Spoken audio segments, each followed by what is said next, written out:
चीन ने कायराना हरकत को अंजाम देते हुए मुख्तारी पोस्ट पर घुसपैठ के लिए फायरिंग की, जिसके बाद देश के जवानों ने ड्रैगन को ऐसा खदेड़ा कि जिनपिंग के घर में हाहाकार मच गया।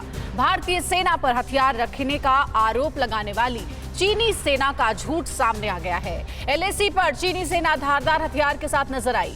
चीन की कारस्तान और उससे मिले मुंहतोड़ जवाब से जुड़ी 9 बड़ी खबरें देखते हैं न्यूज टॉप 9 करारा जवाब @LAC में।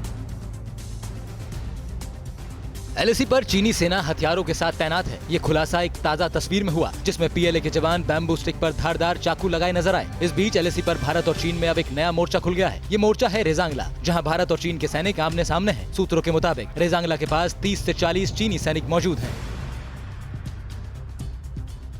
एलएसी पर कल हुई फायरिंग की जानकारी लेने के बाद पीएम मोदी ने एलएसी पर सेना को खुली छूट दे दी है। पीएम मोदी को एलएसी पर हुई फायरिंग के ताजा हालात के बारे में सीडीएस आर्मी चीफ और एनएसए अजीत डोभाल ने जानकारी दी, जिसके बाद पीएम मोदी ने चीन की किसी भी हिमाकत वाली कार्रवाई का करारा जवाब देने के लिए सेना को फ्री हैंड का निर्देश दिया।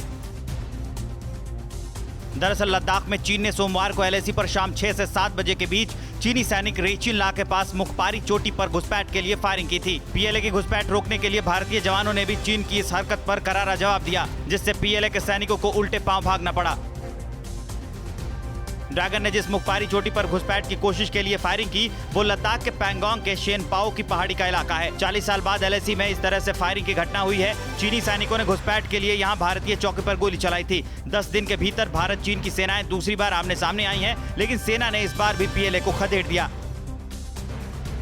एलएसी में फायरिंग को लेकर इंडियन आर्मी का भी जवाब सामने आया है। इंडियन आर्मी ने कहा है कि पीएलए ने फायरिंग की घटना को अंजाम दिया। भारतीय सेना की तरफ से कोई भी उकसाने वाली कार्रवाई नहीं की गई है और न ही सेना की तरफ से कोई फायरिंग की गई। जब चीनी सेना को एलएसी पार करने से रोका गया, तब पीएलए ने फायरिंग की। पीएलए के उकसाने के बावजूद इंडियन आर्मी ने संयम रखा। चीन के साथ एलएसी पर हुए ताजा टकराव के बाद पैंगोंग इलाके में भारतीय सेना अलर्ट मोड में है। पैंगोंग के पूरे इलाके में इंडियन एयरफोर्स ने अब खास चौकसी बढ़ा दी है। इंडियन एयरफोर्स पैंगोंग के कारो इलाके में आसमान से निगरानी कर रही है। ये चौकसी पैंगोंग इलाके में इसलिए भी बढ़ाई गई है क्योंकि यहाँ चीन लगातार हिमाकत करने से बाज नहीं आ रहा।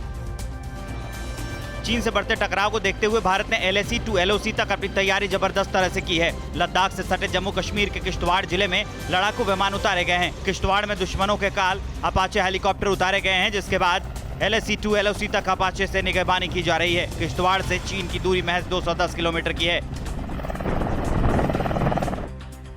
मुखपारी में हुई फायरिंग की घटना के बाद एलएसी पर टेंशन हाई है। वहीं चीन की किसी भी हिमाकत पर उसे मुंहतोड़ जवाब देने के लिए हिंद की सेना भी तैयार है। एलएसी पर लगातार सैन्य हथियारों के साथ जरूरत के सामान पहुंचाए जा रहे हैं। इसके साथ ही एलएसी पर जवानों की तैनाती भी बढ़ा दी गई है। वहीं बॉर्डर पर लगातार तोपों को पहुंचाने के साथ उनकी संख्या में इजाफा भी किया जा रहा है। एलएसी में फॉरवर्ड पोस्ट पर और तैनाती बढ़ाए जाने का फैसला लिया गया, जिसके बाद से लेह के आईटीबीपी कैंप में जवानों का पहुंचना शुरू हो चुका है। एलएसी के फॉरवर्ड पोस्ट पर तैनाती के लिए देश के अलग अलग हिस्सों से जवान पहुंच रहे हैं। इन जवानों का फिटनेस टेस्ट होने के बाद एलएसी पर तैनाती मुकम्मल की जाएगी।